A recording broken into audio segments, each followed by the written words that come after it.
नमस्कार। इस वक्त की बड़ी खबर आ रही है बुलंदशहर से, जहां बुलंदशहर जनपद के कोतवाली खुर्जा पर किसानों का हल्ला बोल, घेराव कर थाने पर जड़ा ताला। किसानों ने लगाया कोतवाली पर भ्रष्टाचार का आरोप। खुर्जा नगर कोतवाली का है मामला। भारतीय किसान यूनियन के कार्यकर्ताओं द्वारा किया गया घेराव। देखिए इस खास रिपोर्ट में। सभी आज जो आप खुर्जा कोतवाली वरिष्ठ कार्यकर्ता और सभी युवा साथियों को मेरा प्रणाम। हमारा उद्देश्य ये है कि जो हमारे थाने कोतवाली खुर्जा नगर और चौकी खुर्जा जंक्शन ये भ्रष्टाचार के अड्डे बन चुके हैं। अब ये कोतवाली नहीं रही है, ये भ्रष्टाचार के अड्डे हैं। अवगत हो गया होगा। अभी आपने देखा होगा कि 4-5 दिन पहले एक अरनिया गांव में रेप हुआ है। उसमें ना तो उसके परिवार में कोई पढ़ा लिखा है, लड़की मंदबुद्ध है, यहीं बैठी हुई है, तहसील का काम और 3 लड़कों ने रेप किया है उसमें। एक लड़के को तो 376 में और 2 लड़कों को 120 में पुलिस ने भेजा है, जबकि तीनों पे 376 बनती है। निदान के लिए आज ये लेकिन पुलिस की ये 60 गांठ है।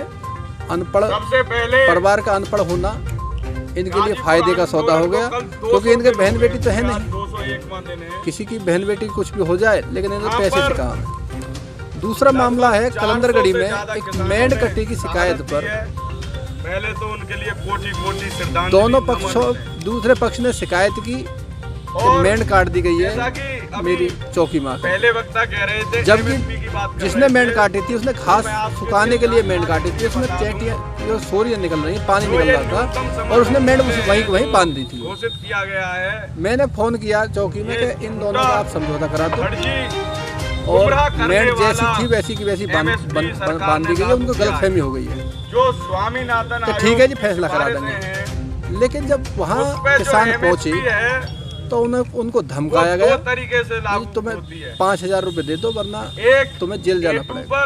एक मामला चौकी का, यानी कि आंशिक लागत पर।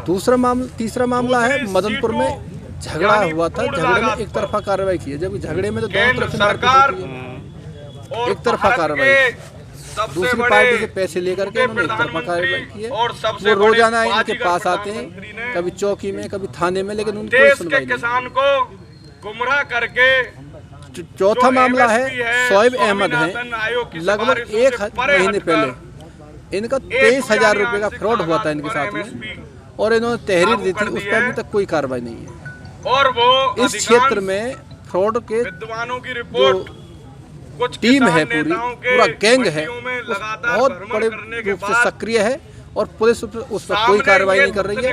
हमारे आज भी देश में मात्र दाऊ हैं, बच्चू दाऊ, वो जिला सलाहकार है भारतीय किसान यूनियन में। उनके भतीजे अभी से 46,000 रुपए के अभी फ्रॉड हुआ है 3 दिन पहले, उस पर भी कोई कार्रवाई नहीं है, जबकि इनको सारी जानकारी है।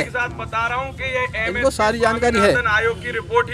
एक मंडी में आज से 8 महीने पहले 9 दुकानों को भारतीय किसान यूनियन ने रेड डाल करके धान की चोरी कर रहे थे किसानों की, पकड़ा था। उन दुकानों को इन्होंने सस्पेंड किया और बाद में 8,000 रुपए के जुर्माने से उनको बहाल कर दिया। जब चोर को जुर्माने से क्या छोड़ा जाता है क्या? चोर के लिए तो दंडनात्मक कार्रवाई है। इन्होंने 60 गांठ करके पैसे खा करके 8,000 रुपए का जुर्माना दिखाया और उनको बहाल कर दिया। क्रिया केंद्रों में बारदाना नहीं है 15 दिन से, ये भी हमारा एक मुद्दा है। विद्युत विभाग में बहुत बड़ी लापरवाही चल रही है। विद्युत विभाग किसानों की सुन नहीं रहा है, ना एसडीओ साहब, ना एक्सचेंज साहब, ना जेई साहब, कोई भी किसानों की सुनता नहीं है। इसलिए हमने ऐसी महोदय को आज यहाँ आमंत्रित किया है, और जब आंदोलन समाप्त होगा ट्यूबवेलों पे एक मीटर का जो कार्यक्रम है इनका, जो मीटर लगाए जा रहे हैं ट्यूबवेलों पे, वो उसके विरोध में हम यहाँ बैठे हुए हैं। उसके विषय में वार्ता होगी। ऐसे ही कई बिंदुओं को लेकर के हमारी आज वार्ता होनी है।